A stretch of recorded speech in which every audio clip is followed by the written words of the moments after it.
Hello friend, wave optics से बेहतरीन question को स्टार्ट करते हैं। क्वेश्चन अपने को दे रखा है, अन एक समान आई नोट तीव्रता की तरंगों के कारण व्यतिकरण की स्थिति में अधिकतम तीव्रता ज्ञात कीजिए यदि पहला पहला अपने को दे रखा है कला संबंध तथा दूसरे में अपने पास दे रखा है कला असंबंध।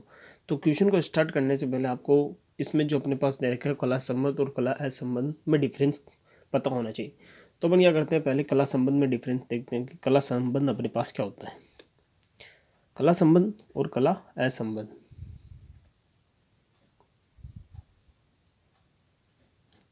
ये दो वर्ड अपने पास क्वेश्चन में दे रखे हैं। तो कला संबंध अपने पास क्या होता है? कला संबंध वो होता है जिसमें अपने पास दो या दो से अधिक तरंगे जो व्यतिकरण करती है तो उनके मध्य कलांतर नियत होता है, वो अपने पास क्या होता है? कला संबंध। और जो व्यतिकरण जो तरंगे व्यतिकरण करती है उनमें कलांतर टाइम के साथ चेंज होता है, वो अपने पास क्या होती है? कला असंबंध होती है। तो अपने पास जो ओमेगा होता है यानी ओमेगा 1 बराबर ओमेगा 2 होता है इसमें, और अपने पास जो इसमें डेल्टा फाई होता है यानी अपने पास कलांतर होता है, वो अपने पास क्या आता है? इसमें कॉन्स्टेंट आता है। और इसमें जो अपने पास ओमेगा 1 और ओमेगा 2 अपने पास इक्वल नहीं होते, और जो इसमें अपने पास कलांतर होता है वो टाइम पर डिपेंड करता है, यानी इसमें वेरिएबल होता है, वो अपने पास कला असंबंध स्रोत कहलाते हैं।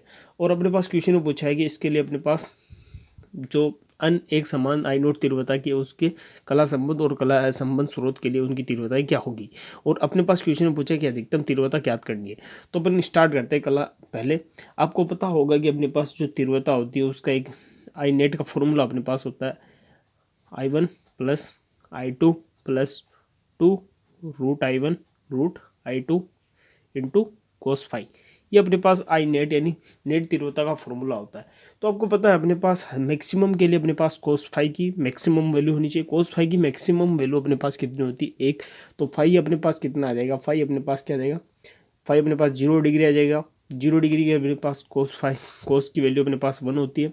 तो यहाँ से अपने पास मान लेते कोस मैक्सिमम के लिए अपने पास कोस की वैल्यू कितनी आ गई? 1। तो यहाँ पर पुट करेंगे तो अपने पास जो आई नेट आएगा वो आई नेट अपने पास आ जाएगा I1 plus I2 plus 2 root I1 root I2। अब आपको इस इक्वेशन को देखने से आपको लगभग कुछ इस तरीके का आइडिया लग रहा होगा कि आई नेट बराबर अपने पास कुछ आ जाएगा root I1 plus root I2 का होल स्क्वायर। यानी अपने पास जो इक्वेशन बनी a प्लस बी का होल स्क्वायर होगा, इससे होकर ओपन करते हैं तो अपने पास ये इक्वेशन बनती है I1 plus I2 plus root I1 I2। तो आपको पता है अपने पास कला संबंध स्रोत के लिए अपने पास अधिकतम तीव्रता पूछी हुई है।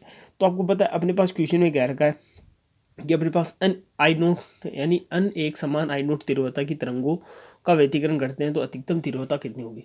तो मान लेते हैं अपन पहले क्या करते हैं कि अपन आप दो के लिए किया है, लेकिन अपन क्या करते हैं कि कला संबंध स्रोत यानी फर्स्ट के लिए सोल्व करते हैं। तो आप मान लेते हैं जो अपने पास जो नेट तीव्रता है आई डैश बराबर अपने पास क्या आ जाएगी।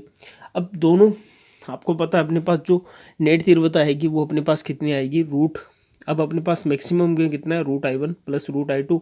यानी मान लेते हैं अनंत पद है तो अपने पास क्या जाएगा? Root I1 plus root I2 प्लस डैश डैश डैश अपने पास कितना आ जाएगा? रूट IN का होल स्क्वायर। ये अपने पास अन एक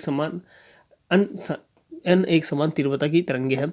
तो अपने पास क्वेश्चन में क्या रहेगा कि उनकी तीव्रता बराबर, तो आई डैश अपने पास आ जाएगा। मान लेते हैं आई नोट का square plus root I0 plus root I0 प्लस डैश डैश अपने पास आ जाएगा रूट I0 अन का होल स्क्वायर।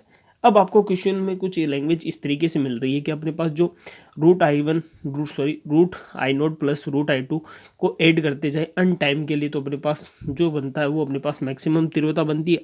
लेकिन अपने पता है अपने पास जो मैक्सिमम, लेकिन अपने पास ऑप्शन कुछ इस तरीके से दे रखे हैं अन I0 ऐसे कुछ टर्म में अपने पास ऑप्शन दे रखे हैं।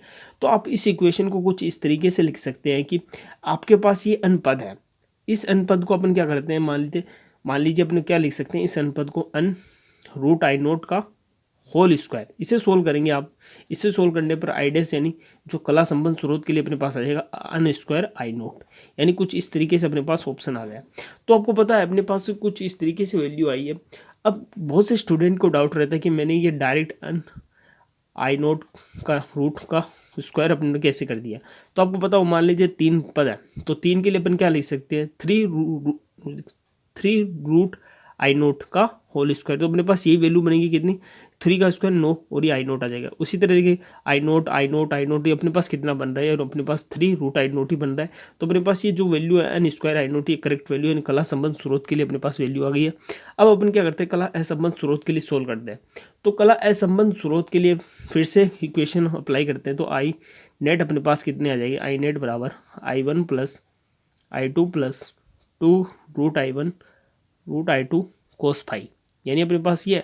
अब इसमें अपने पास क्या होता है, इसमें अपने पास जो कलांतर होता है वो अपने पास टाइम पर डिपेंड होता है, यानी अपने पास वेरिएबल होता है। तो वेरिएबल के लिए अपन क्या करते हैं, अपने पास कुछ डाटा नहीं दे रखा, तो अपन क्या करते हैं, इसकी एवरेज वैल्यू मानते हैं। तो मान लेते हैं इसकी एवरेज वैल्यू अपने पास कितनी, 0 है। तो कोस की एवरेज वैल्यू अपने पास 0 है, तो एवरेज वैल्यू 0 होने के कारण अपने पास ये पूरा फंक्शन 0 हो जाएगा। तो अपने पास जो आई डैश आएगा वो अपने पास आ जाएगा I1 प्लस I2, यानी पर अपने पास दो तरंगों के लिए अपने पास तीव्रता कितनी आ जाएगी, जो आई नेट आएगी वो अपने पास आ जाएगी I1 प्लस I2, यानी दोनों की योग के बराबर आएगी। तो इसी अब क्वेश्चन में अपने कह रहा है कि अन आई नोट एक समान तीव्रता की तरंगों के लिए कला असंबंध स्रोत हो। तो आपको पता है, अपने मान लेते हैं आई डबल डैश कैलकुलेट करना, अपने पास क्या जाएगा I1 plus I2 plus plus अन टाइम तक आई नोट, ये अपने पास है। अब इसे अपन क्या लिख सकते हैं, इसे और सभी की तीव्रता सेम है, तो I naught plus dash dash dash I naught अन।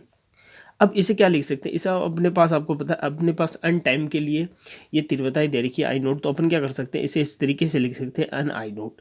तो अब डाउट रहता है स्टूडेंट्स के अपने कि अपन ने सीधा इसको अन आई नोट कैसे लिख दिया। तो आपको पता होगा कि अपने पास मान लेते हैं 4 आई नोट, यानी आई नोट अपने पास कितना बनेगा 4 आई नोट, क्योंकि टोटल जोड़ने पर। और इधर भी देखिए तो मान लेते हैं अन अपने पास कितना है 4 इंटू आई नोट, तो वो भी अपने पास कितना बन रहा है 4 आई नोट। तो अपने पास जो अपन ने लिखा है अन आई नोट वो करेक्ट है। तो इस क्वेश्चन का करेक्ट ऑप्शन सेकंड है। आई होप आपको वीडियो पसंद आया होगा। अगर वीडियो पसंद आए तो चैनल को लाइक सब्सक्राइब शेयर और कमेंट जरूर करें, ताकि वीडियो आप तक पहुंच सके। Thank you.